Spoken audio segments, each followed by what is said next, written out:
Kaixo, arratsaldeon eta ongi etorri gaurko hitzaldira. Bueno, gaurkoan Play Storeko aplikazioaren inguruan hitz egingo dugu, bale? Edo aplikazio dendaren inguruan hitz egingo dugu. Beti bezala, zalantzaren bat badaukazuezue, komentaren atala daukazue hor idazteko, bale? Noizan ben begiratzen joango naiz eta zuen zalantzak argitzen saiatuko naiz. Bueno, gaurko hitzaldiarekin hasteko, bale? Android sistema eragilea daukagun, telefono daukagunok, bale?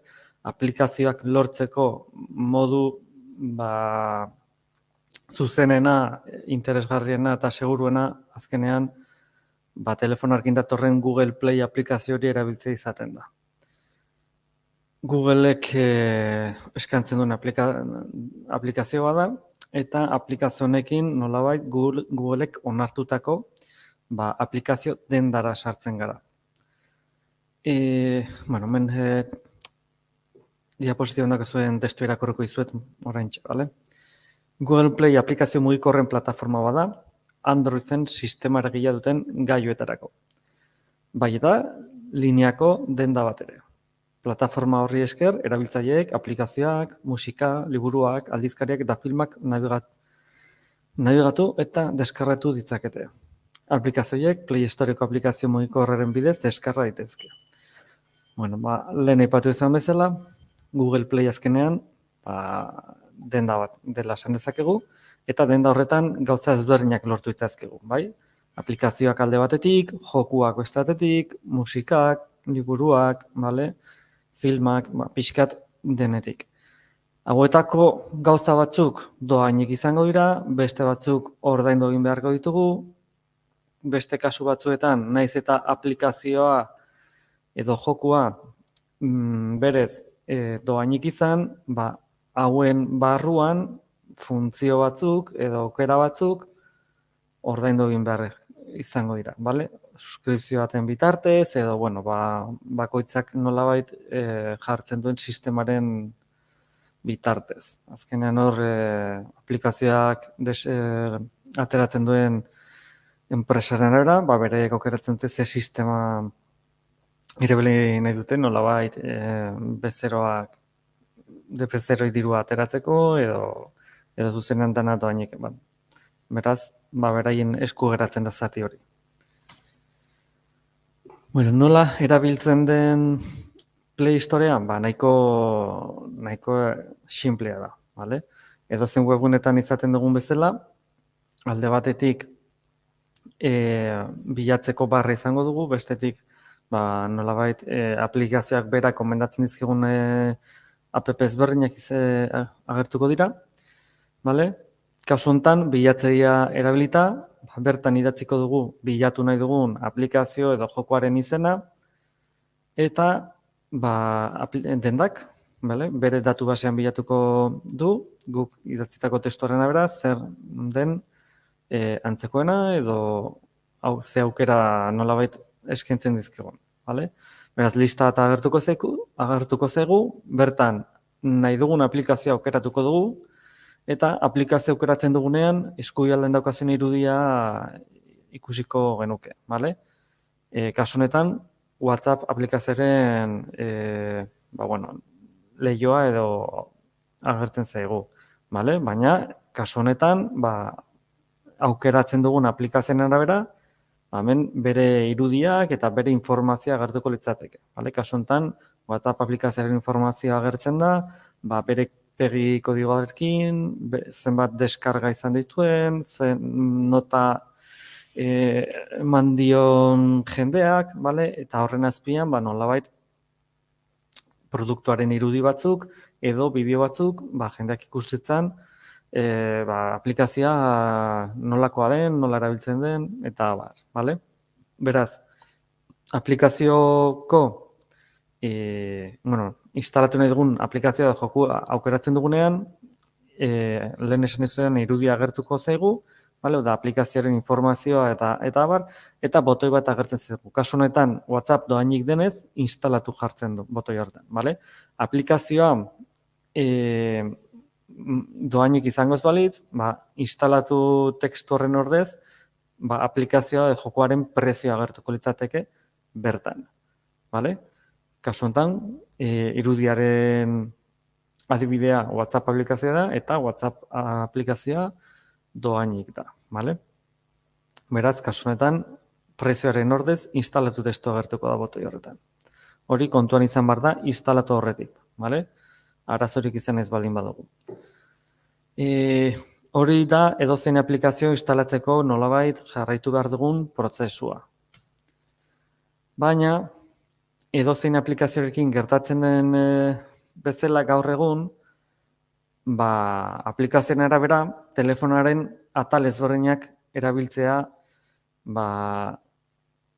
eskatzen dugu. Nolabait, baimena eskatzen dugu atal ezberdinak erabili ahal izateko.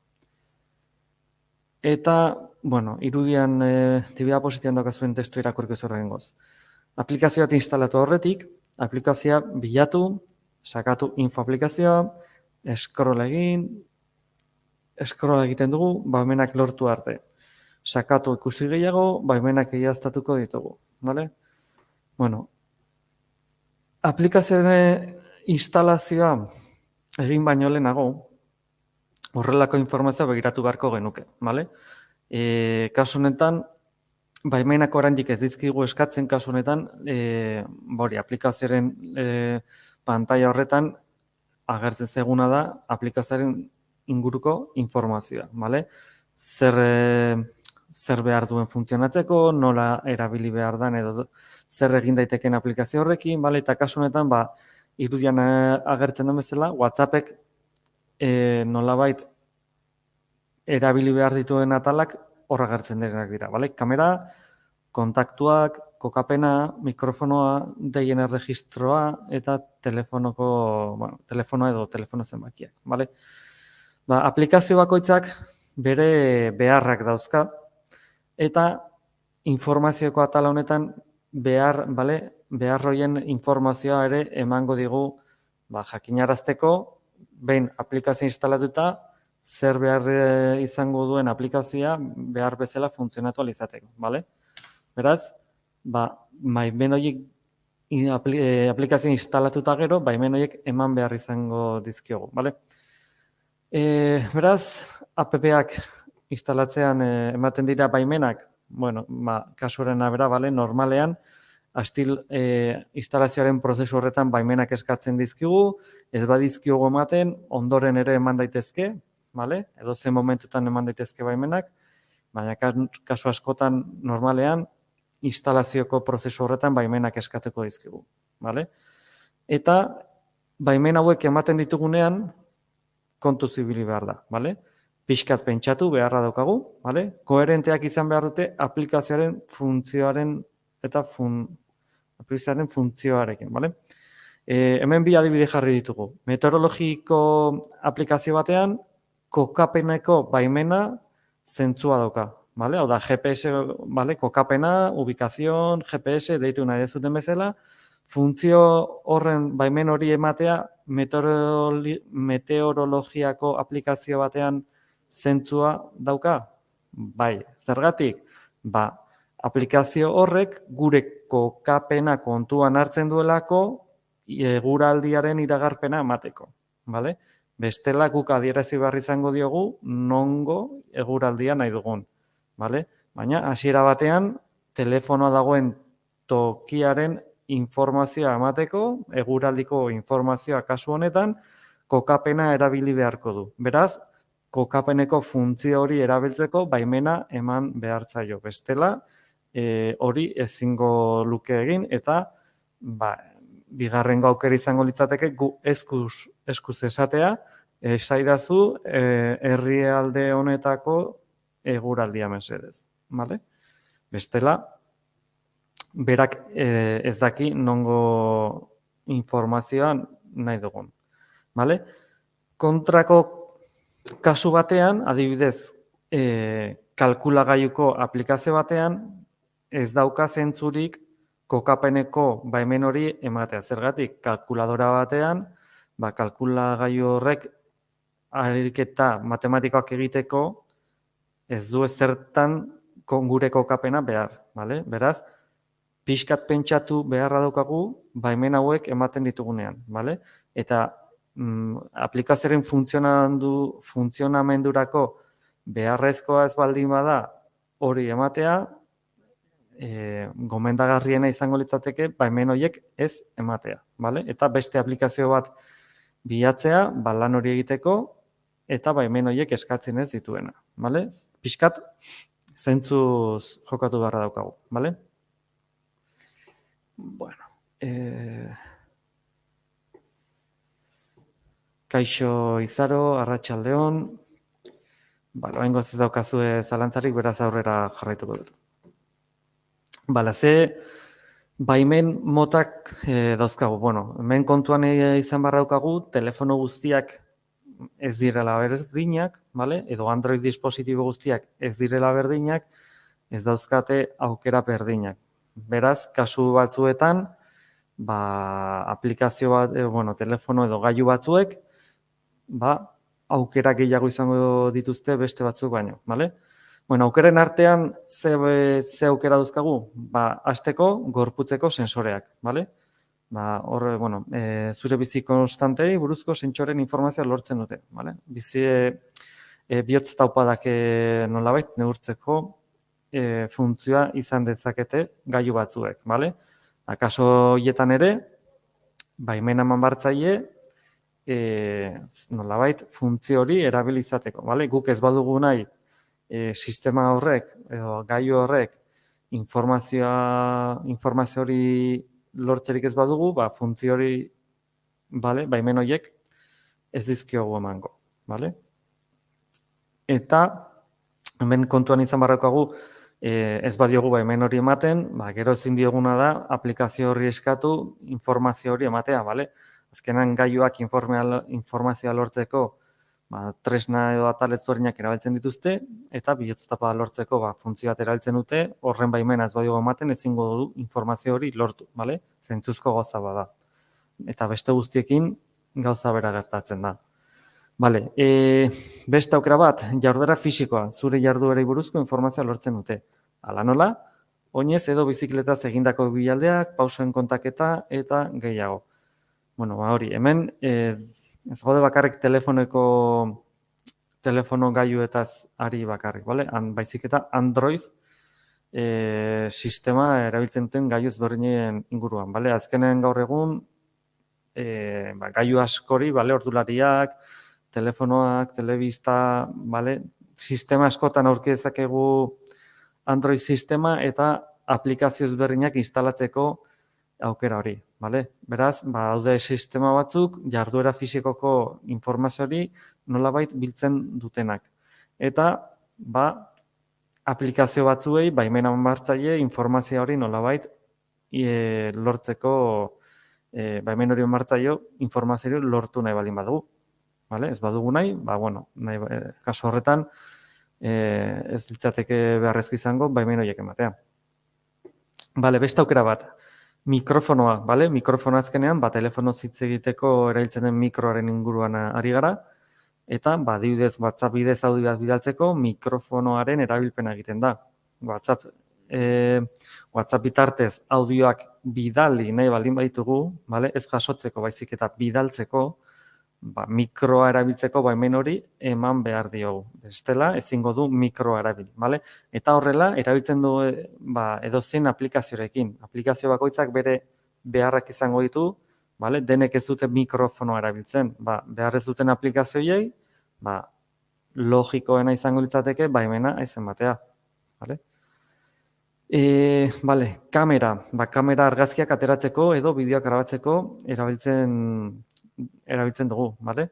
Beraz, telefono hartzen dugunean argazki bat ateratzeko, kamera izaten da nolabait aplikazioa, bale? Edo app-a, eta kasu horretan aplikazio horrek behar du baimen berezi bat. Ze baimen? Berezi bat, baimen bat, bale? Ze baimen da hori? Informazioa, bale? Gordetzeko baimen hori, bale? Hau da, telefonoko karpetetan sartzeko baimen hori eta irudiak gorde eta ikusteko baimena eman bartzaio. Vale? Modu horretan, ateratzen ditugun argazkiak eta bideoak bertan gordetzeko aukera izango du aplikazio horrek, eta aplikazio horren bitartez ere, gordetzeko karpeta horretan dagoen argazkiren bat edo bideoren bat ikusteko aukera izango dugu. Vale? Bueno, beste baimen batzuekin jarraituko dugu. Deien erregistroa, vale? Ba hori, zure deien historiara sartu eta aldatu. Deiak egin edo jasotzen ditugunean erregistro badago eta egiten ditugun eta jasotzen ditugun dei horien erregistro historial hori, vale? Nolabait aplikazio batzuek erabiltzen dute eta beste batzuk ez dute erabiltzen. Beraz, hemen ere, kontu zilu behar da, eta baimenak eman beharko dizkiogu informazio hori behar duen aplikazio batentzat. Beste guztientzat, ez dio zaiogun informazio hori eman, zentzurik ez badauka. Beste bat, antzekoa, horrekin lotura daukana, kontaktuak. Kontaktuen zerrendara sartu. Deiak egiteko gure kontaktuen artean begiratzeko, kontaktuak aplikazioa erabiliko genuke, kontaktuko aplikazio horrei, kontaktuko zerrendara sartzeko baimena eman behar zaio. Bestela, ezingo du nolabait gure kontaktuen zerrenda ikusi. Gauza bera gertatu daiteke WhatsApparekin. WhatsAppean nolabait norbaitekin hitz egiteko konbertsazio berri bat edo chat berri bat irikitzen dugunean, gure kontaktuko listan begiratzen dugu. Ez badiogu baimenik ematen gure kontaktuko zerrenda horretan begiratzeko, ezingo dugu nolabait WhatsAppa behar bezala erabili. Beste baimen mota bat, telefonoa deiak egin eta kudeatu. Deiak egiteko eta kudeatzeko baimena ez badiogu ematen ezingo du atal hori eraman. Baina, kasu honetan telefonoa ez da baimen bat, okerrez banago. SMS-ak, SMS-ko atal hori, telefonoko kontaktuen zerrendarekin gertantzen moduan, SMS-etako nolabait zerrenda edo historial horretara sartzeko aukera hori ere, baimen bat da. Beraz, aplikazioaren arabera, SMS-eko historial horretara sartzeko baimena eman beharko diogu edo ez aplikazioaren arabera. Beste baimen batzuk. Kasu honetan, konexio inalanbrikoak dira hirurak, Bluetootha da horietako bat, Bluetootha normalean hurbilan dauden aparatu ezberdinetara konektatzeko aukera bat izaten da, musika entzuteko bozgorailuak edo kotxeko manos libres deitzen dioguna, ariketa fisikoa egiteko puntxera hauek, aukera asko daude nolabait Bluetooth bidez konektatzeko telefonora, edo beste edo zein gailuetara, Kasu honetan ere, aplikazioa Bluetooth erabiltzea nahi baldin badugu, baimena eman behar zaio, Gaur egun adibidez, ordulari batetik telefonora informazioa pasatzeko, edo kontrakoa, telefonotik ordularira informazioa pasatzeko, bien artean konektatu alizateko, zerbitzu ezberdinak konektatzea eskatzen dugu. Horien artean, Bluetootha, adibidez. Ez badiogu baimena ematen, ezin izango dugu telefonotik ordularira informazioa pasa, edo kontrako zentzuan ordularitik telefonora. Eta, beste dozen gaioekin ere, gauza bera gertatu daiteke. Wi-Fiko konexioarekin berdin. Aplikazio guztiak ez dute interneta behar, eta interneta behar baldin badute ere, kasu batzuetan Wi-Fi aktibatzea eskatzen digute. Zertarako, aplikazioaren arabera. Gaur egun, hori, kasu asko daude gaur egun, eta variable askorekin, beraz hemen ez dute aipatuko kasu konkretu bat, azkenean aukera asko egon daitezke. Baina gauza berdina, eta logika berdina aplikatuko genuke hemen ere. Zentzua baldin baduka wifiaren baimen hori ematea, aurrera baimen eman. Bestela, gomendagarriena da wifia erabiltzeko baimen hori ez ematea. Vale? Azkenean wifia, bluetooth, horrelako konexio inalambrikoak arriskua suposatzen dute segurtasun aldetik beti piztuta izatea. Vale? Beraz, erabiltzen ez dugunean, gomendio bezala, segurtasun aldetik itzalita eramatea. Vale? Lehen aipatu dudan beste baimen mota bat, vale? Kokapena, vale? Ubikazioa edo GPS-a, telefonoen arabera, izen ezberdinarekin etortzen da. Vale? Kasu batzuetan GPS bezala, gehienetan ubikazio edo kokapen bezala etortzen da. Vale? Eta azkenean hori, satelite sistematen bitartez, gure kokapena ematen dugu. Edo gure kokapena lortzen du aplikazioak. Beraz, ez badugu nahi, aplikazio horrek jakitea guk nun gauden, hemen hori ez genioke emango, vale? Baina betiko arazoa daukagu eta lehen ere aipatu dana. Aplikazio batzuk, kasu batzuetan berak eskatzen duen baimen hori ematen ez badiogu, ez du behar bezala funtzionatuko, vale? Beraz, hemen ere kontu zibili beharko dugu, vale? Beste baimen mota batzuk, egutegia, bale? Hor telefonoetan egutegi bat izaten dugu, egutegian gure gauzak apuntatzen ditugu, bale? Medikuko txandak edo urte betetzeak edo edozein gauza, beraz, informazio hori nolabait lortzeko ere, kasu batzuetan aplikazio batzuek hori erabiltzeko hemen askatuko digute, bale? Beraz, kasuan arabera ere hemen, baloratu behar izango dugu, beharrezkoa daukan edo ez. Vale?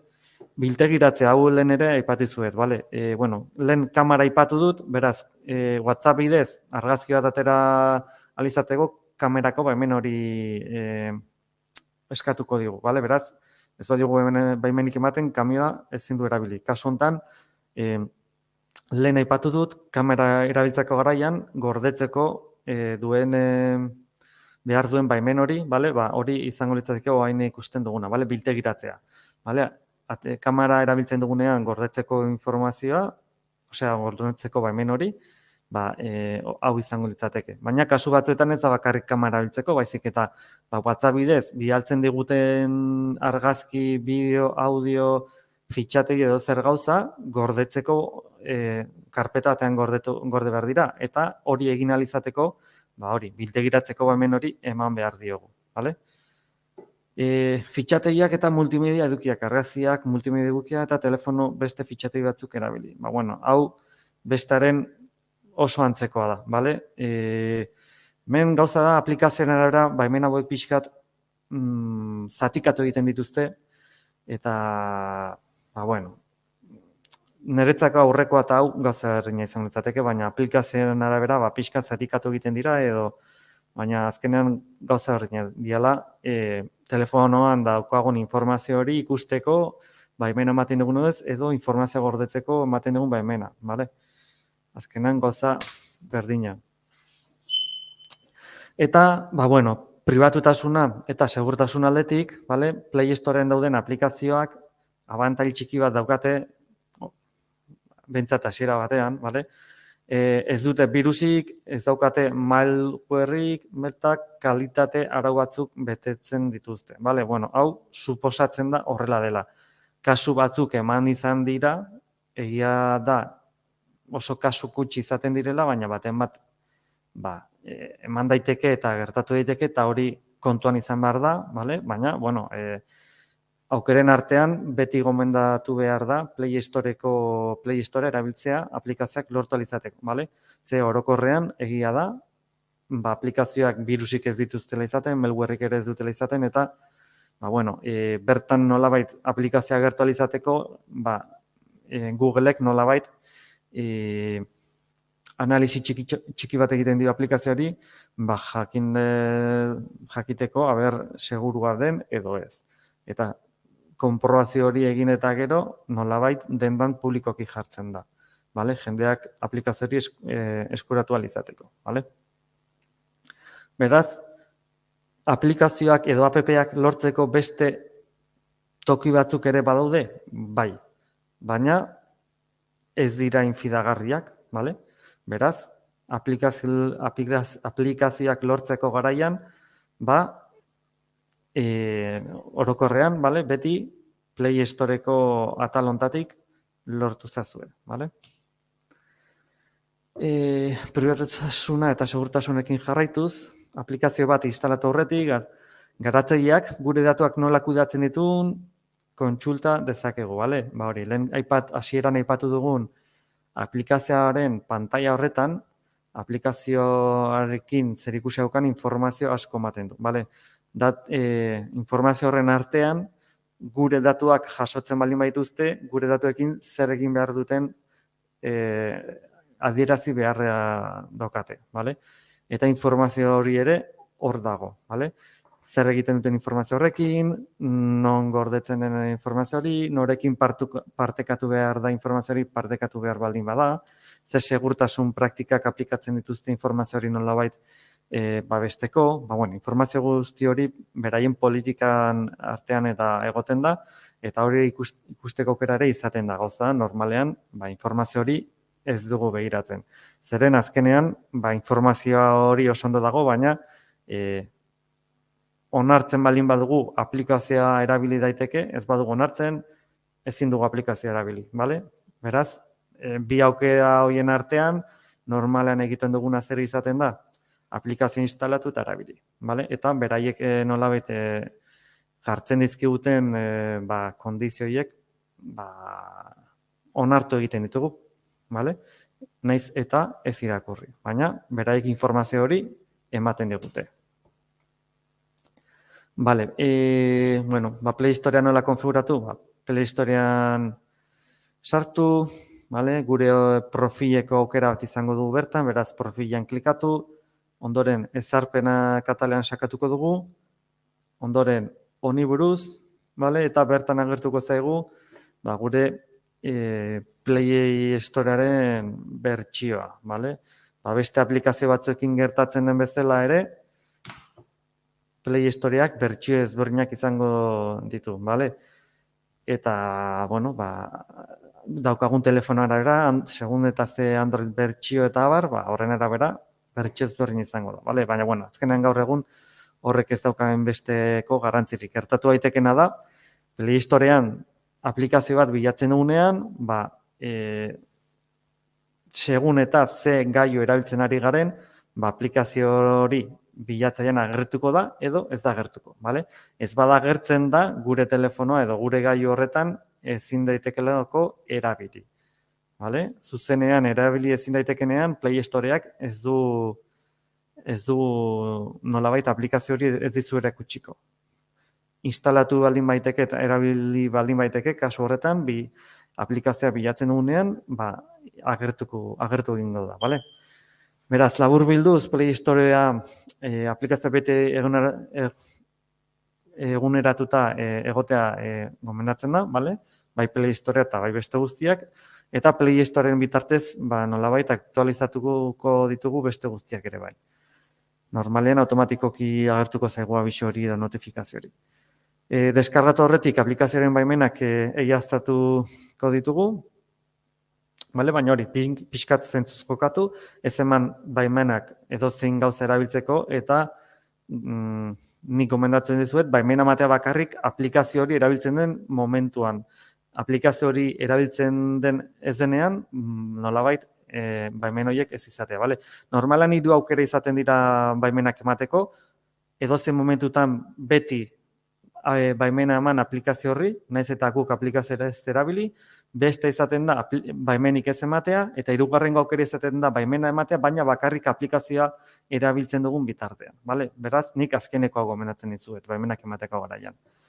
Gero, baimenak gure pribatutasuna kudeatzen dute gure gailuetan. Beraz, gure eskudutan dago nolabait segurtasun zati bat.